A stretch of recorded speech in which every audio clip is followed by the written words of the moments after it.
இந்த ஞாயிற்றுக்கிழமையாச்சும் நிம்மதியாக தூங்கலான்னு பார்த்துட்டு இருந்தேன். காலைல 6 மணிக்கே ஃபோன் வந்துருச்சு காடை வேணும்னு சொல்லிட்டு. காடை இல்லைங்க, இருக்கிற காடையும் சைஸ் இல்லை அப்படின்னேன். பரவாயில்லப்பா, ஞாயிற்றுக்கிழமை அப்புறம் கண்டிப்பாக எனக்கு வேணும், இருக்கிற கடையை வச்சு கொடுப்பேன்னு சொன்னாங்க. ஸோ இருக்கிற கடையில் பொறுக்கி எடுத்துகிட்டு போய் அவங்ககிட்ட கொடுத்துட்டு வீட்டுக்கு வந்து வெத்துக்கால் கோழியில் திறந்துட்டு அரிசி போட்டு அதுவும் கூட கொஞ்சம் நேரம் டைம் ஸ்பெண்ட் பண்ணிட்டு இருந்தேன்.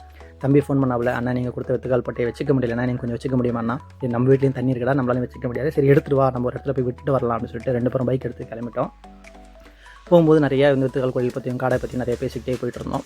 அங்கே போய்ட்டு அந்த வித்துக்கால் கோழி இறக்கி விடும்போது எனக்கே மனசு கேட்கல, பேசாமல் நம்மளே வச்சுருந்துருக்கலாமா அப்படின்னு நினச்சேன். ஸோ அந்தளவு எனக்கு பிடிச்ச இது பிடிச்ச கோழியும் கூட. அப்போ அந்த நிமிந்து கூண்டில் பார்த்தா என்னுடைய கதர் வேறு லெவலில் தயாரிட்டு இருக்காப்புல.